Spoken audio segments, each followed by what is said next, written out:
Olá pessoal, tudo bem com vocês? Eu sou a Liz Carini e hoje vamos descomplicar uma das obras mais influentes da filosofia política, que é o Contrato Social, de Jean-Jacques Rousseau.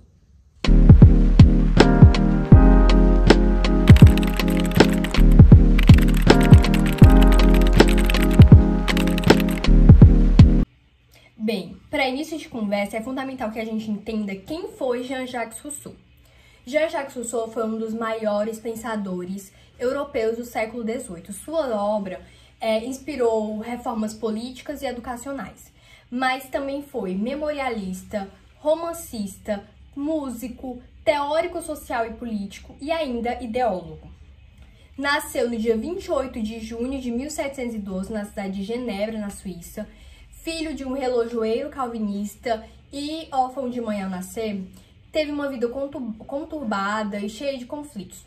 Aos 10 anos, teve que se separar de seu pai, porque o mesmo se envolveu com uma briga com o capitão da França e, para não ser preso, fugiu.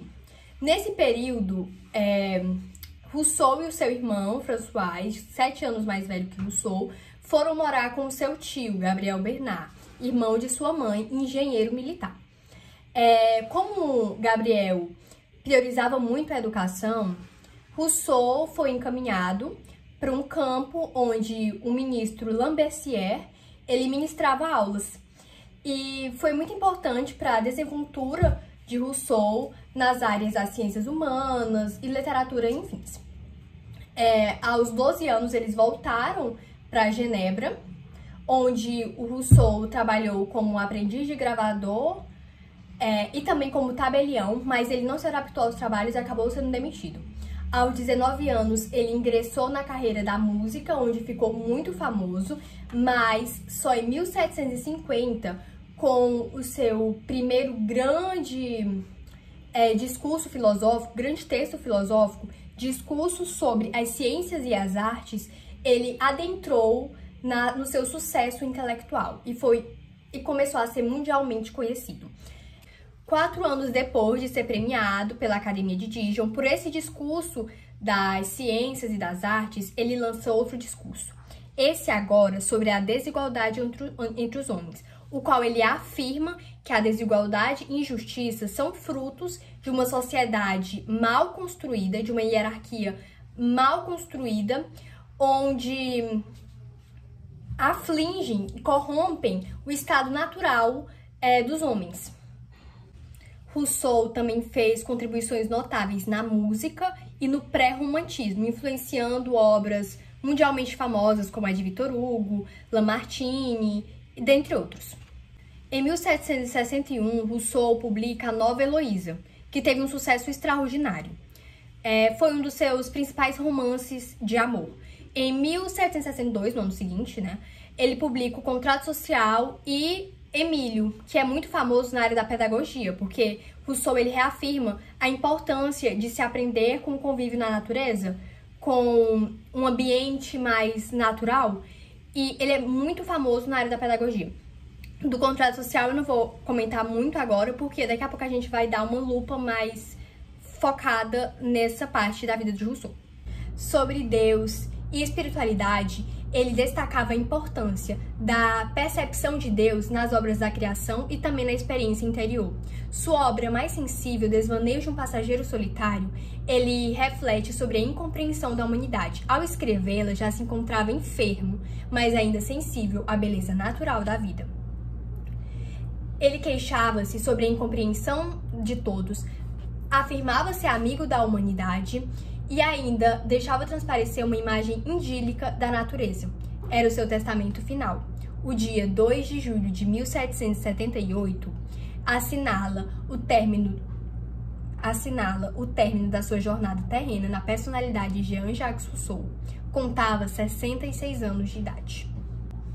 Sua fome e sede por liberdade, justiça e conhecimento encontraram eco na doutrina espírita, surgida quase 80 anos depois da sua morte. Em um trecho inserido no livro dos Médiuns de Allan Kardec, pai do espiritismo em si, ele fala que o espiritismo seria uma expressão filosófica dos movimentos internos da alma e também fala sobre a reencarnação e das provas espirituais. Rousseau viveu no século XVIII, o qual o contexto histórico e social foi o iluminismo, mas é importante ressaltar que Rousseau ele se opôs a esse movimento, pois ele acreditava que a realidade humana não era apenas voltada para a razão, e sim para outros movimentos internos, como paixões, sentimentos, ações e atitudes em si. A grande questão que se coloca nesse vídeo sobre o contrato social e sobre a intersecção entre o direito e Rousseau é a seguinte: como preservar a liberdade natural do homem e, ao mesmo tempo, garantir a segurança e o bem-estar da vida em sociedade? Bem, segundo Rousseau, isso seria possível através do contrato social, que é exatamente disso que iremos aprofundar o nosso estudo de hoje. A exposição do contrato social marca o início da teoria política de Rousseau. Observando as ideias contidas no livro, a gente entende por que certas pessoas passaram a chamar o contrato social da Bíblia da Revolução Francesa, visto que várias ideias fundamentais dessa revolução foram baseadas na soberania do povo, como também na transição da vontade singular do príncipe para a vontade geral do povo. Enfim, para entendermos melhor o contrato social, eu vou dar uma definição um pouco genérica para vocês, mas que façam entender melhor o que foi esse acordo, esse pacto social tão famoso no mundo da filosofia política. Então, compreendem. O contrato social, na verdade, é um acordo implícito entre os indivíduos para formar uma sociedade organizada e governada. É basicamente uma convenção em que a gente fez para dar essa autonomia política para o governante e a gente ficar sobre esse regime. Então é basicamente isso, é um acordo, é um contrato entre o povo e o governo e o Estado para existir essa harmonia social, esse equilíbrio social, que é fundamental para uma vida em sociedade harmônica e estável, né? Então, esse é o conceito assim mais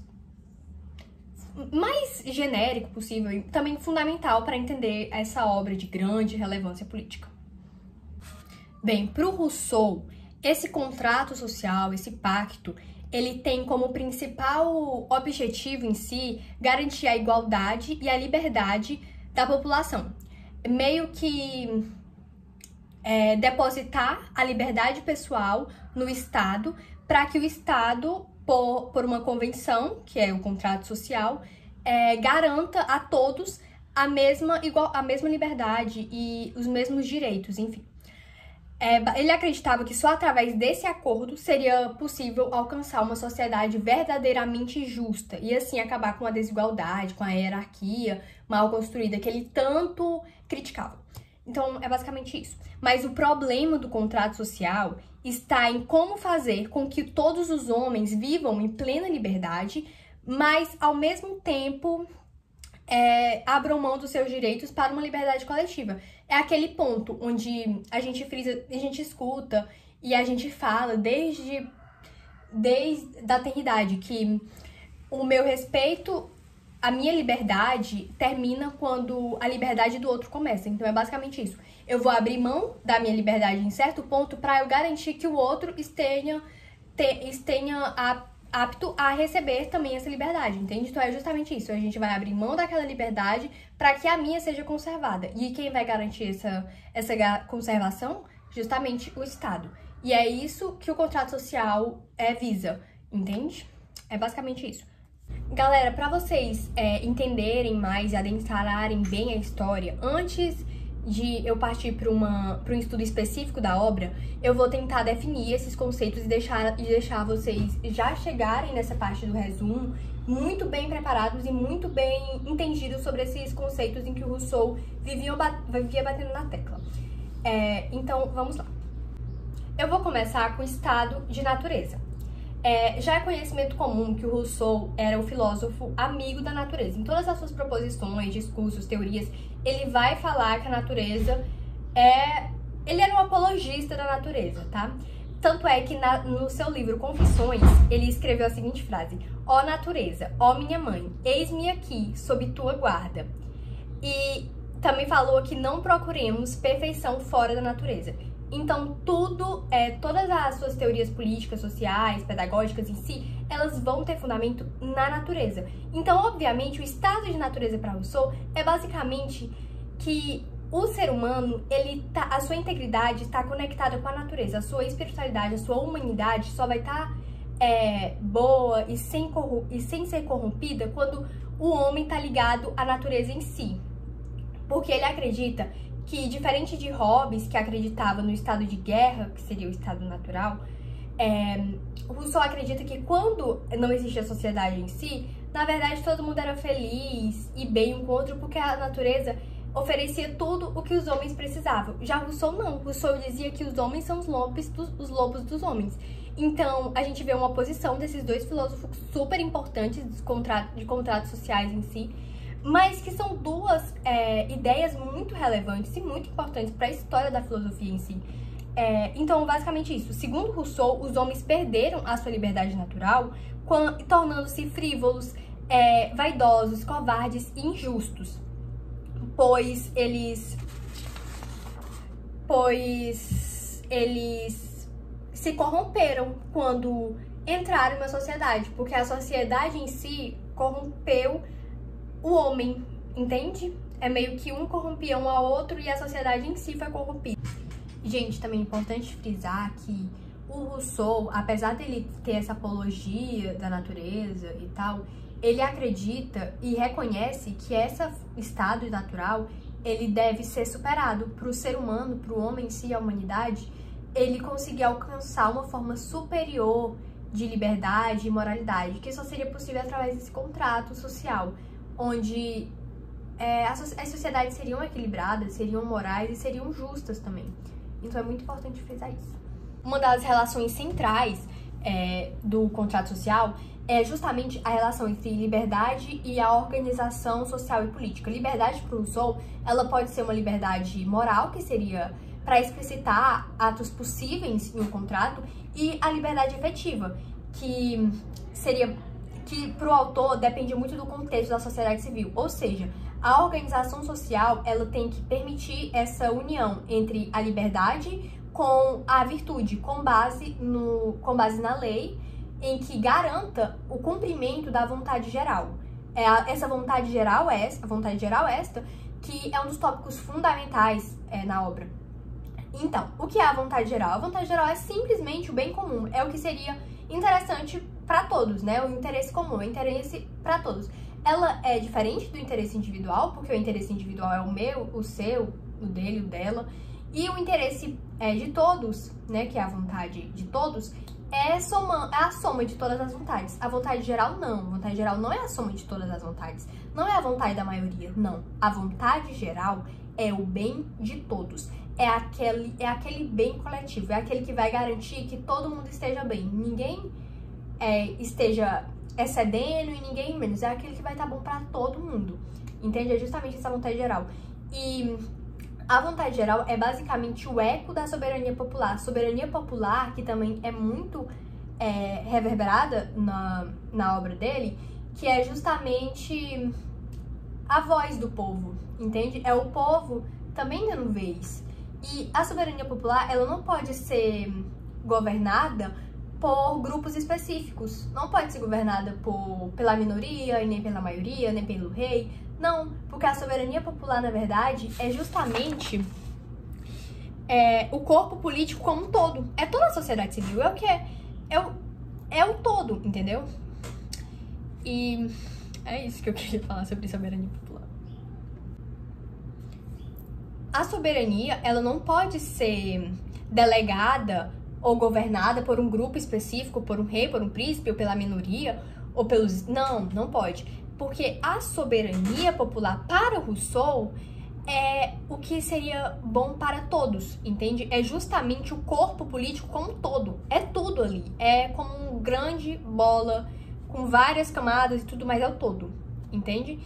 E eu acho que esse é um dos principais conceitos para entender os resumos até de cada livro do autor. Gente, talvez tenha surgido essa dúvida para vocês sobre o estado de natureza e o direito natural. Bem, no manuscrito de Genebra, o Rousseau falou que apesar do homem poder, né, talvez ter essa capacidade de discernir a razão no estado de natureza, seria muito improvável dele realmente seguir, por conta da falta de sanção, por conta da falta de uma força coativa intrínseca, né, em que vai meio que impor que siga a norma por conta de consequências legais. Então, talvez tenha surgido essa dúvida e, se surgiu, foi cessada. O Rousseau, ele considera que a sociedade não é apenas um contrato social, mas sim um processo histórico, e que o contrato social ele vai substituir o estado natural por um plano meio que ideal, onde as sociedades seriam baseadas na liberdade e na justiça, e que a sociedade também seria dependente de um Estado. E quem violasse o pacto social, isso ele falou, acho que não foi no primeiro livro dele, voltaria para a sua liberdade individual, onde seria basicamente cada um por si, onde a força seria força física. E nesse campo, né, que seria do estado natural, a gente iria perder a liberdade convencional que a gente adquiriu através do contrato social, que seria basicamente a liberdade onde cada um tem seus direitos e seus deveres perante a lei. Agora eu vou começar a resumir, tá, os livros em si. As principais definições, as principais ideias de Rousseau eu já falei, então agora eu vou meio que focar nos detalhes em que passam às vezes até despercebido por muitos. Para quem não sabe, a estrutura tem 4 livros, a obra em si. O primeiro livro, o nome dele é O Contrato Social, o segundo é O Soberano, o terceiro, O Governo, e o quarto, eu acho que é Conclusão, se eu não me engano, eu não coloquei aqui, mas vai estar escrito aqui pra vocês o nome do quarto livro, tá?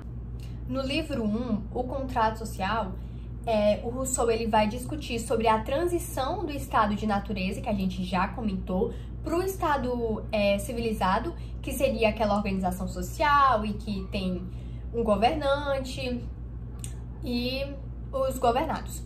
Ele vai refutar a ideia de que uns nascem melhores que os outros, ideia essa que foi muito defendida por vários filósofos super famosos, como Grotius, Aristóteles, Hobbes e tal. Ele acredita que todos nós somos iguais, tá?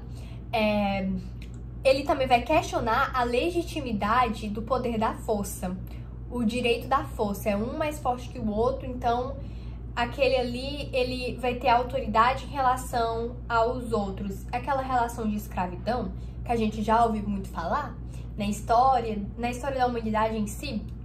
E ele também vai destacar a importância de uma convenção inicial. Convenção essa que seria o contrato social, em que ela vai garantir uma melhor qualidade de vida para todos os cidadãos. É baseado em quê? Na vontade geral, que seria o quê? A vontade do bem comum. Aquela vontade que seria interessante para todos. Então é isso que se fala no livro 1, que o Rousseau titulou como contrato social mesmo. No livro 2, O Soberano, o Rousseau ele vai definir a soberania como o exercício da vontade geral. Inclusive, ele fala que a vontade geral, na sua essência, sempre é correta, mas ela pode cometer erros, né? Porque se trata de uma sociedade humana. E a vontade geral, para ele, tem 2 características inassociáveis, que é a inalienável, que ela é inalienável, e também ela é indivisível. Mas ela pode ser divisível em objeto, como poder judiciário, poder legislativo e poder também executivo. O poder judiciário, falando em legislação, a legislação, ele também falou nesse livro 2, que é a expressão da vontade geral. E o legislador, ele deve ser imparcial. A legislação é meio que a positivação mesmo de um pacto social, de um contrato. No livro 3, o governo, ele vai examinar 3 principais tipos de governo, sendo eles monarquia, aristocracia e democracia. Inclusive, ele vai falar que para estados pequenos, o governo ideal seria a democracia, para estados medíocres, a aristocracia, e para estados grandes, a monarquia. Ele também vai falar sobre...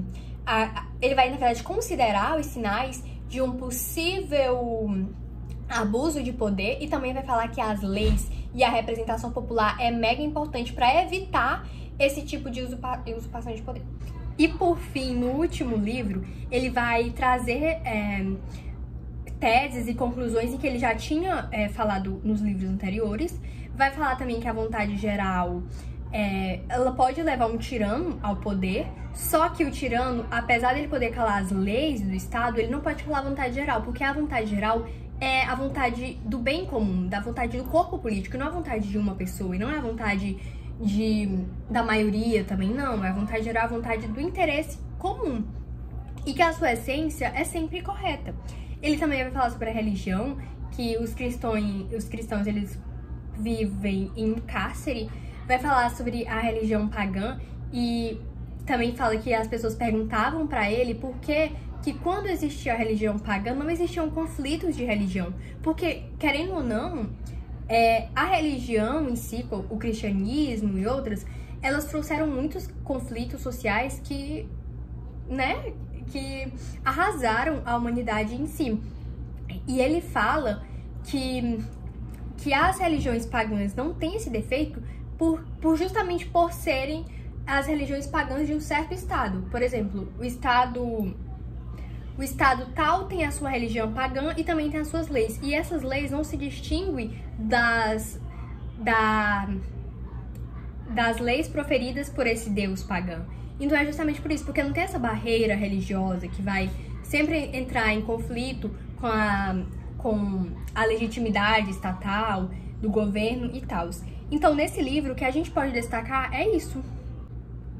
Galera, pra concluir agora o vídeo, só pra recapitular, o contrato social, ele vai ter a seguinte mensagem, que as ações individuais, elas devem respeitar leis que devem levar em consideração a vontade geral. Então, é isso, gente. Eu espero muito que vocês tenham gostado, que esse vídeo realmente tenha descomplicado o contrato social pra vocês, que ele seja um conteúdo interessante, que vocês aumentem a bagagem cultural de vocês através dele. E foi isso. Um beijo e até a próxima. E eu quase esqueci de falar, mas por favor, curte e comenta. E também se inscreve no canal, manda pra algum amigo, alguma pessoa que você sabe que gosta muito de filosofia política, de ciência política.